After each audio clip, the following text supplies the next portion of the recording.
Un gran saludo a todos, les habla Dante Urbina.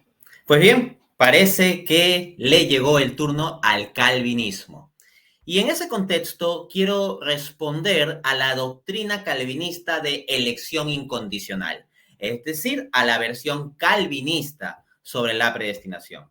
Los calvinistas suelen caracterizar su sistema de 5 puntos con el acrónimo TULIP, de Total Depravity, Unconditional Election, Limit Atonement, Irresistible Grace and Perseverance of the Saints, ¿no? El segundo punto, el Unconditional Election, la elección incondicional, correspondería a su visión de la predestinación. Y en ese contexto, pues he tomado nota de un video titulado La elección incondicional según Jesús, del pastor Will Graham. En dicho video, él pretende probar con 5 textos que Jesús que Jesús sí creyó en la elección incondicional. Pues bien, voy a pasar a responder. Procuraré hacerlo con contundencia, con rigurosidad y también con respeto. Dicho eso, tengo que decir directamente que en cada uno de esos 5 casos, el pastor Will Graham cae en una falacia non sequitur, porque a lo más esos textos prueban que Jesús creyó en la elección o predestinación, a lo más, y los católicos también afirmamos ello, esas doctrinas, pero no se prueba que Jesús habría creído en una elección incondicional al estilo calvinista. Para no hacer más largo esto, vamos a ver los 5 puntos que presenta el pastor Graham y responderemos en cada caso. A ver, les comparto aquí. Compartir el audio del sistema.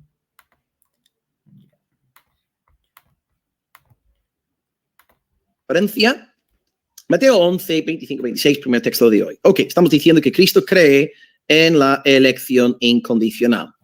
Dice el texto.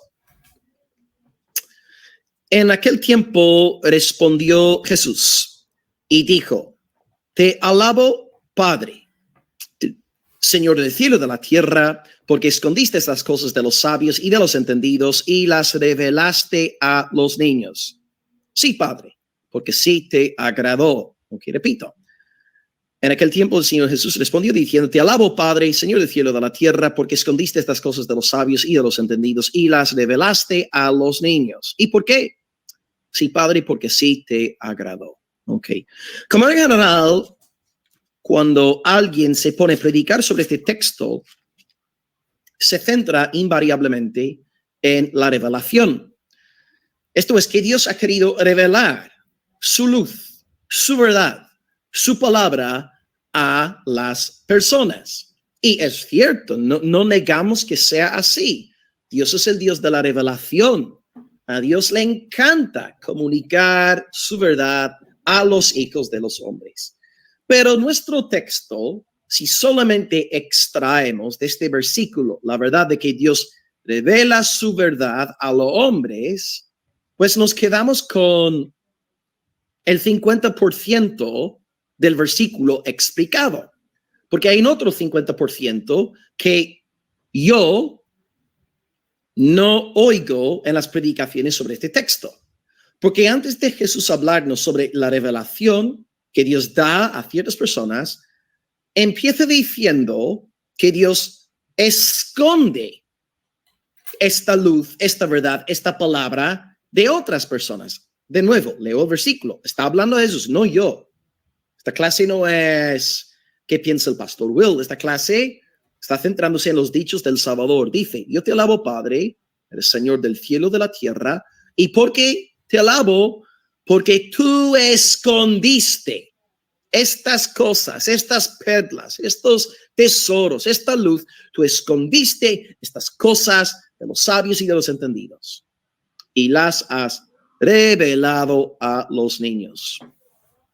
¿Por qué? Aquí está la respuesta. Gracias, Enzo. Sí, Padre, porque así te agradó.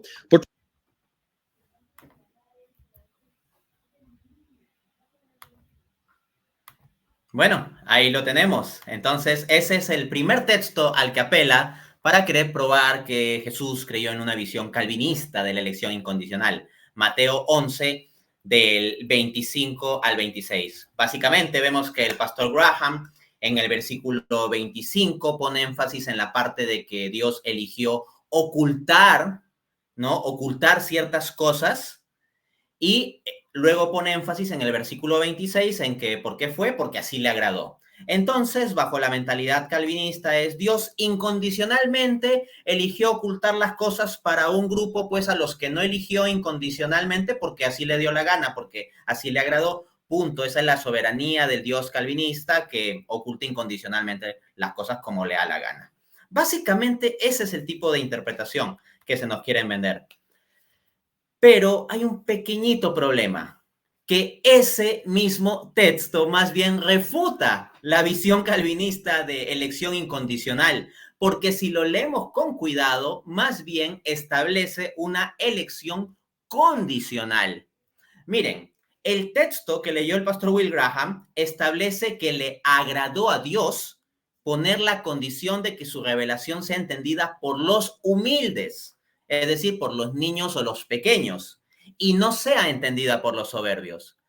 Vamos a leer el texto sin lentes calvinistas. Dice Mateo 11:25, te alabo, oh Padre, porque has ocultado estas cosas a los sabios y entendidos y las has revelado a los pequeños. Entonces acá no vemos algo incondicional. Lo que vemos es que Dios esconde su verdad a los que se ensoberbecen en su conocimiento, los sabios y entendidos, ¿no? Los que se dan de muy sabios y entendidos.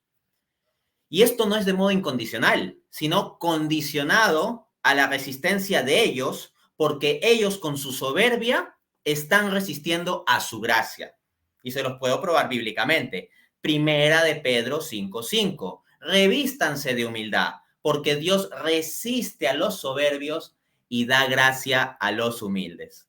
En consecuencia, este texto ciertamente nos muestra una elección de parte de Dios, pero no una elección incondicional al estilo calvinista, sino al contrario, una elección condicionada en términos de la respuesta de las personas a su gracia, en términos de resistencia con soberbia o disposición con humildad. Vamos al segundo texto al que apela Will Graham. Sería Mateo 22:14. Vamos a escucharlo.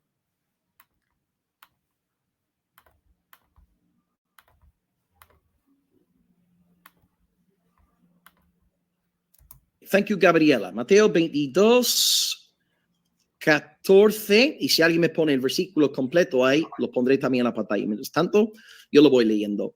Contexto. Estamos hablando, bueno, ahí se lo he hecho Enzo también, gracias hermanos.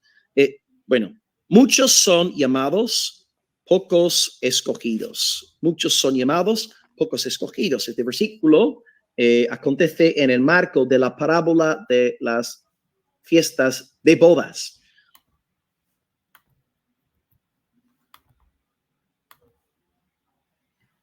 Ahí lo tenemos. Muchos son los llamados, pocos los escogidos. ¿Qué muestra este versículo? Muestra la elección. Yo no niego que muestra la elección, pero el título del video del pastor Will Graham está puesto con lentes calvinistas y dice elección incondicional.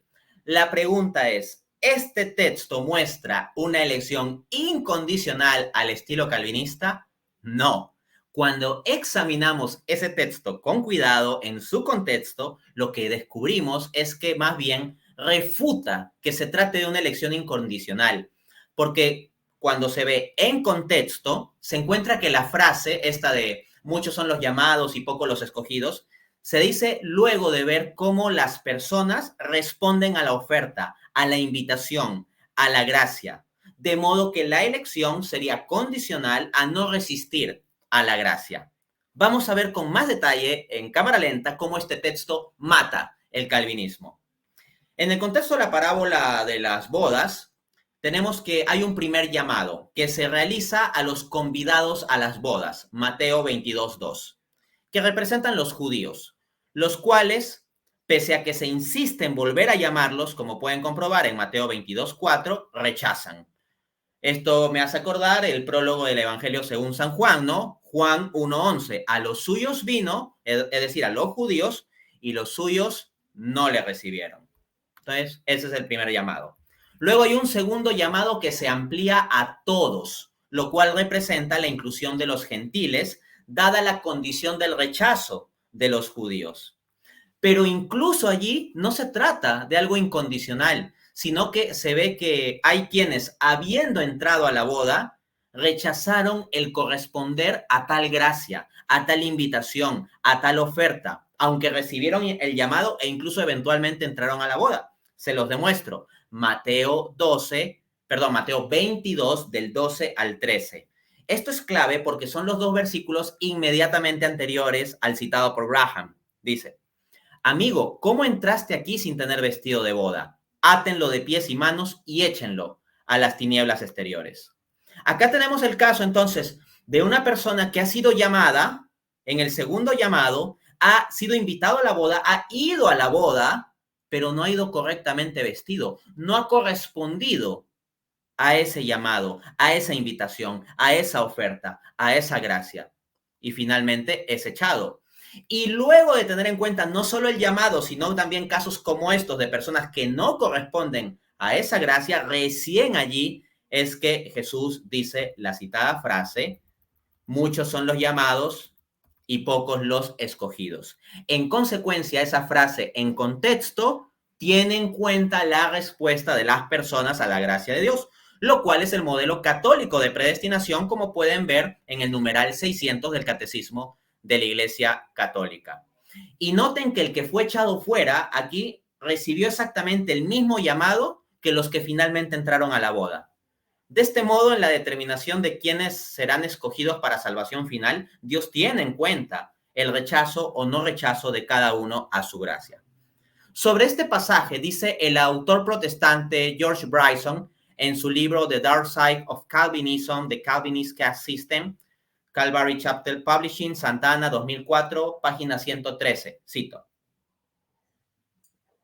la doctrina calvinista de la elección incondicional hace que el rey no sea sincero, ya que invita a personas a venir, pero no las elige para que vengan, por lo que les resulta imposible aceptar la invitación. Luego agrega: eso haría que la invitación fuera, en el mejor de los casos, una provocación. No hay manera de que una invitación así pueda considerarse una invitación seria o sincera. Incluso podría considerarse una estafa fraudulenta. Luego agrega: todos fueron llamados a ser huéspedes, pero solo fueron elegidos como invitados aquellos que se convirtieron en huéspedes porque aceptaron la invitación que se les hizo para asistir a la boda. Esta distinción es crucial. Fueron invitados o llamados a la boda y aceptaron la invitación. Los demás, a excepción del que llegó con vestimenta inaceptable, fueron invitados, rechazaron la invitación y, por lo tanto, ni siquiera se presentaron para ser huéspedes. Se excluyeron a sí mismos. Se excluyeron a sí mismos. Entonces, nada de una elección incondicional calvinista en este pasaje. Elección, sí. Incondicional, no. Y menos al estilo calvinista. Vamos con el tercer texto que intenta el pastor Graham para probar que Jesús habría tenido una visión calvinista de la predestinación. Juan 5:21. Vamos a escuchar.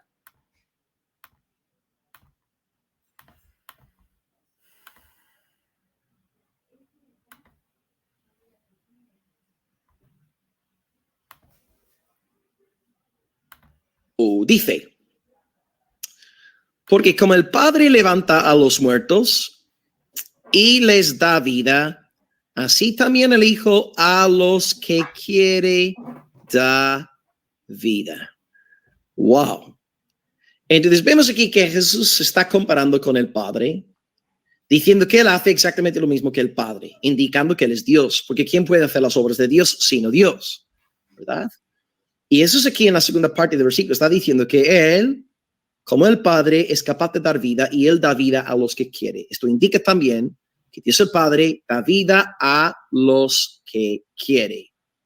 Por tanto, cuando Dios resucita un alma, cuando Dios saca a una persona de la tumba espiritual, es por su buena voluntad.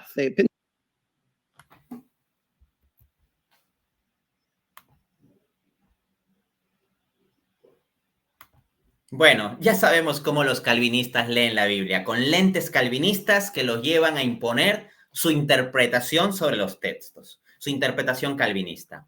Entonces, Graham lee, el Hijo da vida a los que quiere. Y entonces asume, en primer lugar, que ese dar vida necesariamente se refiere a la regeneración espiritual. Y aparte que el querer de Cristo es un querer incondicional. Pues bien, vamos a poner en cuestión esas premisas. Miren, para empezar hay que decir que no es del todo evidente, claro, absoluto, que ese texto se refiera directamente a dar vida en el sentido soteriológico de regeneración espiritual. No digo que no pueda pensarse en esos términos, simplemente apunto que no es apodíctico, que no es necesario que haya que entenderlo necesariamente de ese modo. De hecho, hay exégetas que más bien ven Juan 5:21 como refiriéndose a la potestad de Jesús de resucitar físicamente a quien quiera por medio de ejercer su poder milagroso, tal como él lo hizo precisamente en el caso de Lázaro, ¿no? En el mismo Evangelio según San Juan, capítulo 11. Le cito, por ejemplo, al gran teólogo protestante Matthew Poole, que en su libro English Annotations on the Holy Bible dice sobre este pasaje, cito, parece hablar de aquellos a quienes el Señor resucitó de entre los muertos en el Antiguo Testamento, por medio de Elías y Eliseo. Así también el Hijo da vida a los que quiere. Dios me ha dado el poder de levantar a los muertos que quiero. Así, él resucitó a la hija de Jairo, Mateo 9:25, al hijo de la viuda, Lucas 7:14, y a Lázaro, Juan 11:43. Esta fue una de esas obras mayores de las cuales nuestro Salvador habló en el versículo anterior. Entonces, para empezar, esa es una posibilidad interpretativa. O sea, así como el Padre, como queda registro en el Antiguo Testamento, resucitó muertos, así el Hijo puede resucitar a los muertos. Pero bajo esta línea interpretativa se estaría refiriendo a la resurrección física. Y mientras esta es una línea interpretativa posible y coherente, y más aún que se hace referencia al versículo anterior, como apunta Matthew Poole, pues entonces la visión calvinista de Graham sobre este texto queda muy debilitada. Pero bueno, alguien podría decir, bueno, Dante, pero tú mismo dices que hay la posibilidad de entenderlo en sentido soteriológico. Sí, pero ¿saben qué? Incluso si lo entendemos en sentido soteriológico, no tiene por qué implicar la elección incondicional al estilo calvinista, porque no está probado que la cláusula, el dar vida al que quiere, de parte de Cristo, implique que Cristo esté considerando excluir el libre albedrío, que no quiera tener para nada en cuenta el libre albedrío. O sea, cuando el Hijo dice, da vida al que quiere, el Hijo, Cristo, puede, si le da la soberana gana, tener en cuenta el libre albedrío. Ese es un punto que pierden de vista los calvinistas. O sea, los calvinistas tienen una visión tan pequeña de la soberanía de Dios que basta un solo libre albedrío implicado en la salvación para que se quiebre la soberanía de su Dios. En cambio, en la visión católica, Dios puede operar todo esto del plan de salvación, predestinación, etcétera, de modo perfectamente cómodo con el libre albedrío. Entonces, Dios puede querer, si le da la soberana gana, porque es soberano, tener en cuenta la respuesta libre de las personas también. Entonces, aplicado esto a Cristo, tenemos que más bien Cristo en su soberanía puede perfectamente querer dar vida a aquellos que no resistan a su oferta de dar vida. Pero el pastor Will Graham nos va a plantear otra perspectiva. Vamos a escucharlo sobre esto.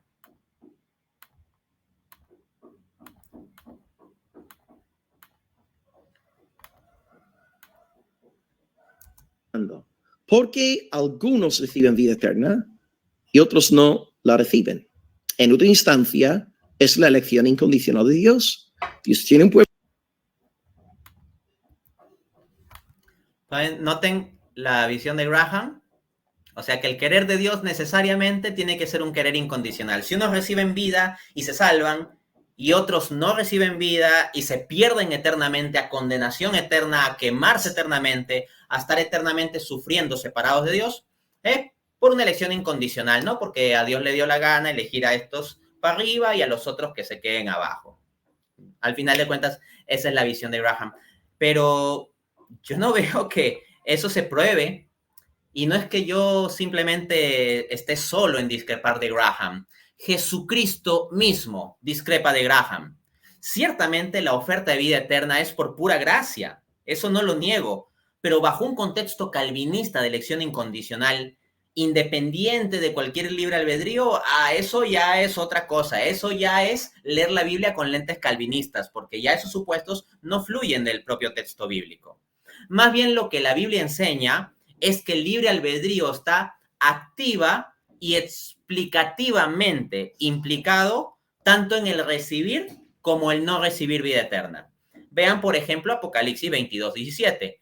El que quiera, venga y tome gratuitamente del agua de la vida.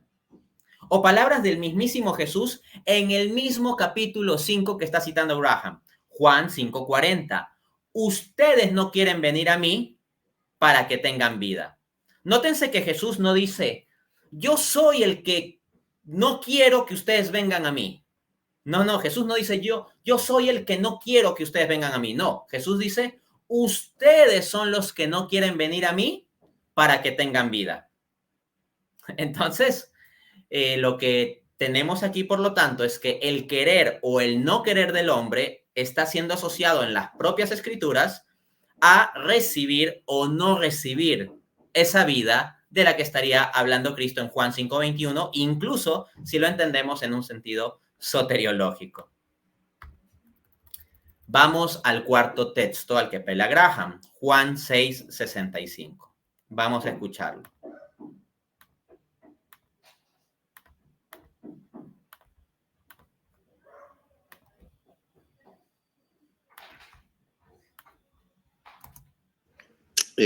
Juan 6:65. A ver. Ok, Isaac, thank you. Por eso os he dicho que ninguno puede venir a mí si no le fuere dado del Padre. Okay, por eso os he dicho que ninguno puede venir a mí si no le fuere dado del Padre. Bueno, ayer vimos que el hombre está incapacitado moralmente hablando. Él está en pecado y por tanto su voluntad está completamente bajo el poder del pecado. Su voluntad es una voluntad esclavizada, por utilizar una expresión de Martín Lutero. Y vemos entonces aquí, ya que el hombre es esclavo del pecado, no puede acercarse a Cristo. Es como pedirle a un murciélago que se acerque a la luz. No puede, porque todo lo que hay en el murciélago detesta la luz. ¿Cómo puede entonces un ser humano acercarse a la luz de Dios el Padre? ¿Cómo puede ser? Pues únicamente por medio de la obra de Dios en él. Dice Jesús ahí, ninguno puede venir a mí. Es la prueba de que el ser humano está totalmente depravado. Ninguno puede venir a mí si no le fuere dado del Padre.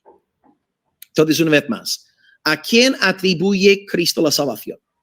¿Al libre albedrío del ser humano o a la elección incondicional del Padre?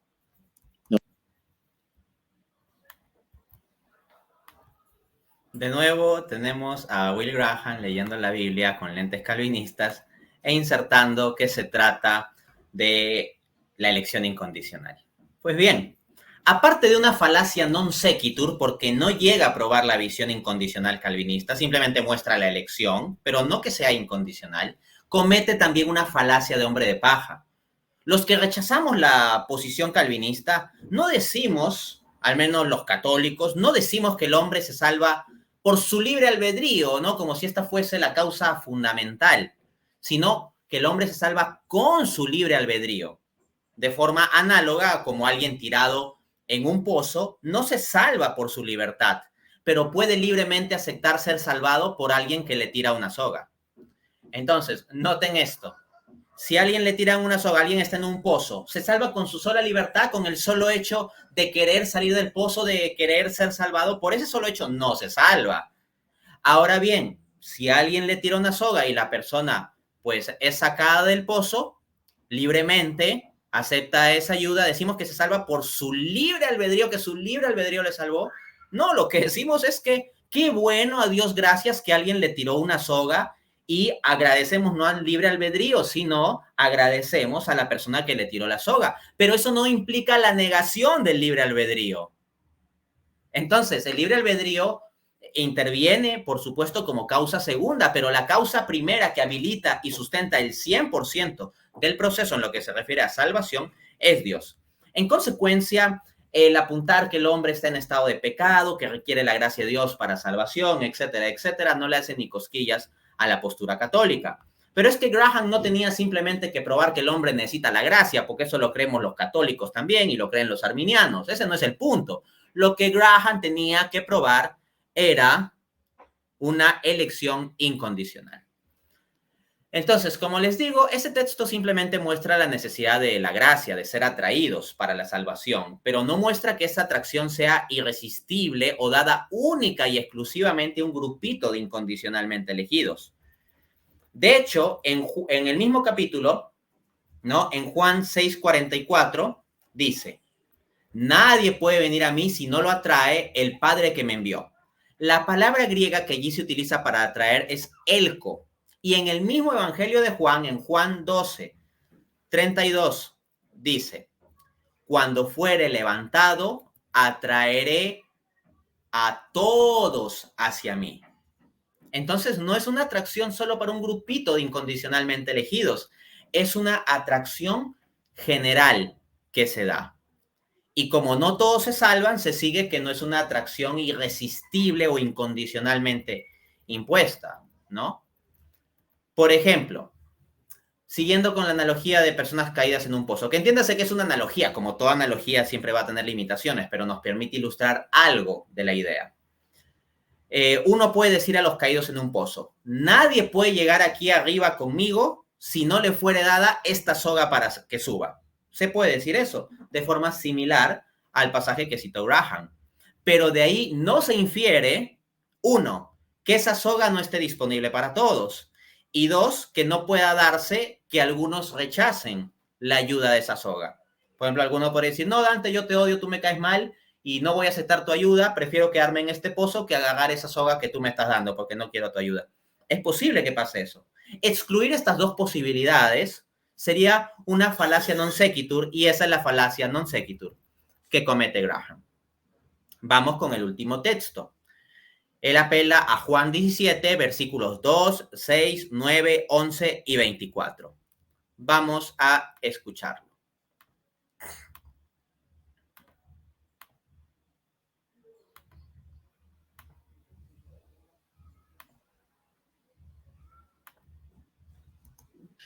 Voy a pedir que alguien me apunte. Juan 17, y ahora voy a leer los 5 versos de Juan 17. 2, 6, 9, 11 y 24. Repito, Juan 17, versículos 2, 6, 9, 11 y 24.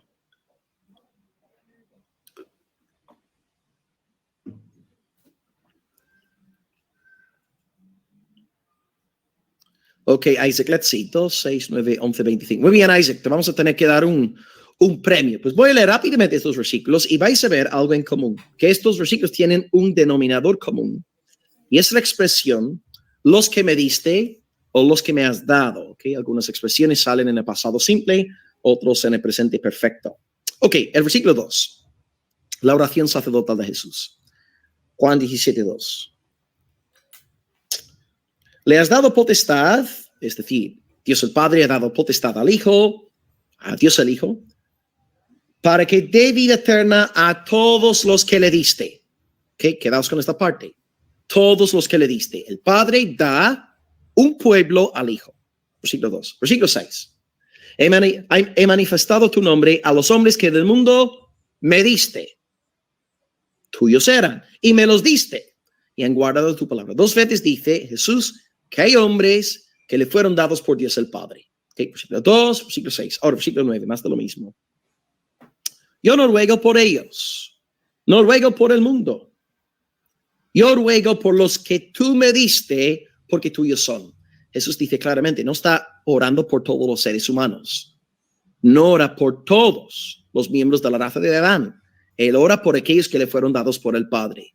Versículo 2, versículo 6, versículo 9, diciendo lo mismo. Versículo 11. Ya no estoy en el mundo, mas estos sí están en el mundo y yo voy a ti. Padre Santo, a los que tú me has dado, guárdalos en tu nombre para que sean uno como nosotros. Y versículo 25, 24 para acabar.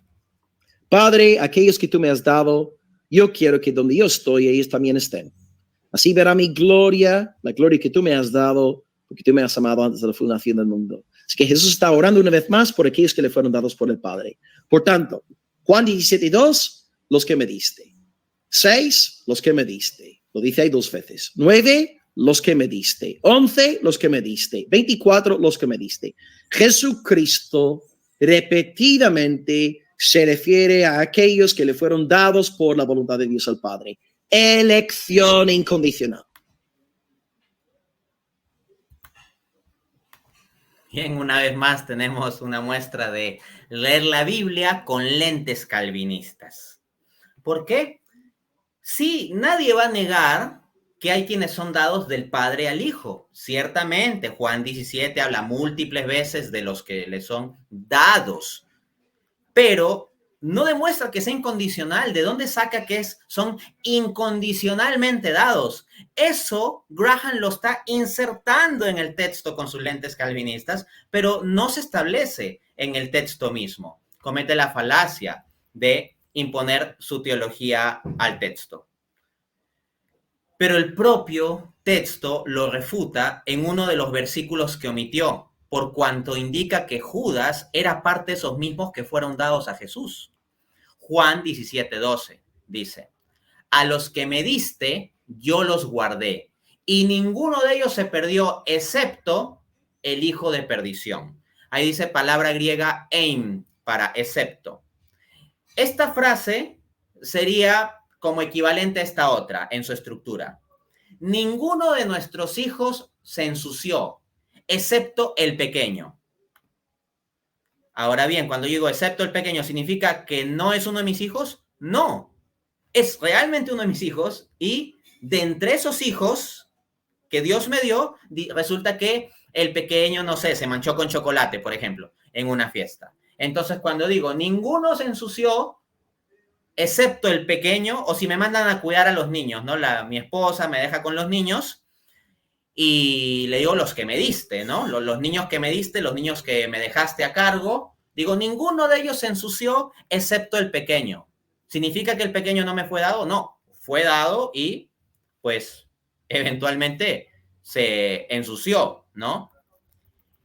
Y uno dirá, bueno, es que Dante Urbina, como es católico romano, necesariamente tiene que ver las cosas así. Pues bien, permítanme citarles a un gran exégeta protestante, Charles Ellicott, en su obra A Bible Commentary for English Readers, que interpretando precisamente este pasaje de Juan 17:12, dice, cito, hablando de Judas, ¿no? Fue incluido en los que me diste. Para él estuvo la misma preservación y la misma guarda que para los que permanecieron en el rebaño. La oveja se alejó del rebaño y se perdió por su propio acto. Entonces, esta idea no es simplemente algo que estoy diciendo yo, es algo que identifica, sin mayor dificultad, un gran exégeta protestante. Ahora bien, Graham interpreta irremediablemente este texto necesariamente como soteriológico. Y sí, se puede entender en esos términos, ok. Pero tampoco es que sea absolutamente obvio o necesario, y más a la luz del Evangelio de Juan.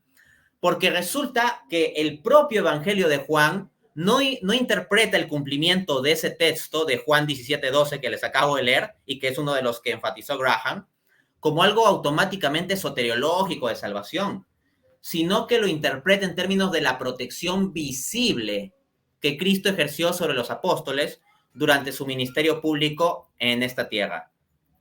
¿Y saben de dónde saco eso? Del mismo Evangelio según San Juan, ni siquiera de un comentarista católico o protestante, del mismo Evangelio según San Juan. Es decir, el propio Evangelio según San Juan hace una interpretación de Juan 17:12. Así que no podemos, si queremos interpretar bien Juan 17:12, obviar la propia interpretación que el mismo Juan hace de ese pasaje. ¿Y dónde Juan interpreta ese pasaje? En Juan 18, 18. Dice, respondió Jesús. Esto es cuando a Jesús lo vienen a apresar, ¿no? Para llevarlo a crucificar. Os he dicho que yo soy. Si me buscáis a mí, dejad ir a estos, ¿no? O sea, que dejen que se vayan los apóstoles, se refieren. Y sigue el pasaje. Para que se cumpliese aquello que había dicho. De los que me diste, no perdí ninguno. De los que me diste, no perdí ninguno. Entonces no lo entiende en términos de elección incondicional, predestinada para salvación. No, o sea, el propio Evangelio de Juan hace una interpretación muchísimo más modesta de esas palabras de Jesús. Y ahí está el término dados, de lo que tanto hablaba Graham, ¿no? Porque dice, de los que me diste.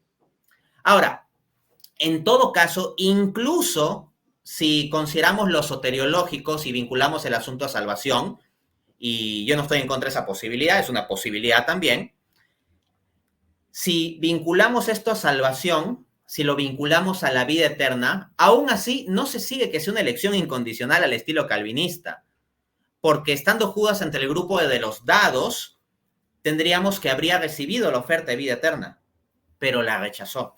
O sea, él se autoexcluyó.